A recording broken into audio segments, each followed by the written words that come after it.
Computers, I've loved them since I've been able to afford to have my own, right back in the beginning of the modern home computer era, the 1980s.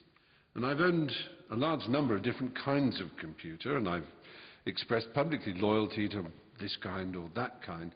But recently my mind has turned, as many people's have, to this whole business of free software. And there's a lot of confusion about what this means. And I'd like to help clear it up, because this happens to be a year of celebration, and I want to help us all celebrate it and look forward to the future of free software. If you have, I don't know, plumbing in your house, it may be that you don't understand it. But you may have a friend who does, and they may suggest you move a pipe here, a stopcock there, a valve somewhere else.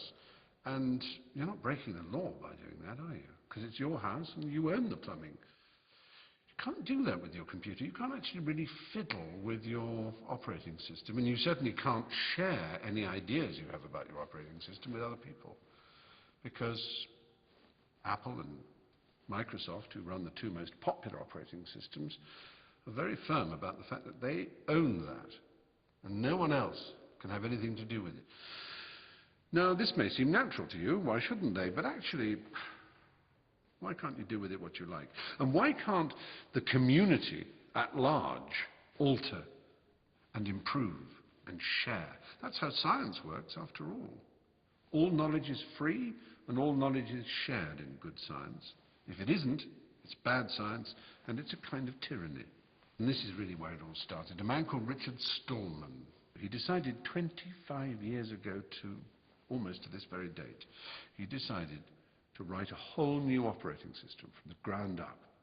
He called it GNU, which stands for GNU is not Unix, because it isn't. It's similar to Unix in many ways, but every element of it, every module, every little section of the code, and it's a gigantic code because it's to run on many, many platforms, is run by the community, is run by coders out there who are welcomed into the GNU community to help improve the software.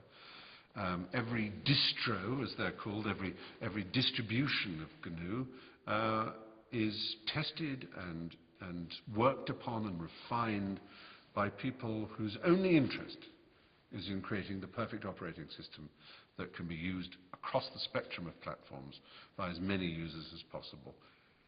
Now, there came a time when the kernel, which is the sort of central part of an operating system, needed to be written, and a man called Linus Torvald, of whom you may have heard, wrote the kernel, and it was named after his name, Linus. It was known as Linux, or Linux, as some people pronounce it. And Linux is the kernel that runs within GNU. And I'm here, as it were, simply to remind you that GNU and Linux are the twin pillars of the free software community. People who believe, and this is the important part, that software should be free, that the using community should be allowed to adapt it and adopt it, to change it, to improve it, to spread those improvements around the community, like science. That's basically what it's saying. In the same way that good scientists share everything and all knowledge is open and free, so it should be with an operating system. So if you're a supporter of GNU, if you're a supporter of Linux and Free Software Foundation, well, what can I do, you're probably wondering. The most obvious thing you can do is use a GNU Linux operating system on your own computer. It's a lot easier than you might think. Go to GNU.org and see if you can find a distribution that suits you. Probably, if you like a good graphical user interface, something like GNU Sense. GNU Sense. You'll see it there on GNU.org. Or, if you're a really smart cookie, you might want to do your own coding. You might want to contribute to the sum of knowledge that makes GNU and Linux what they are. Either way, I hope you will join me in wishing GNU a very happy 25th birthday. Let's do that now, actually. So, happy birthday, GNU. 25 years old.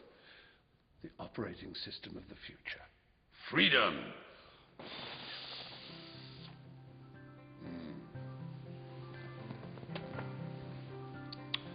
Chocolatey good. The tastiest operating system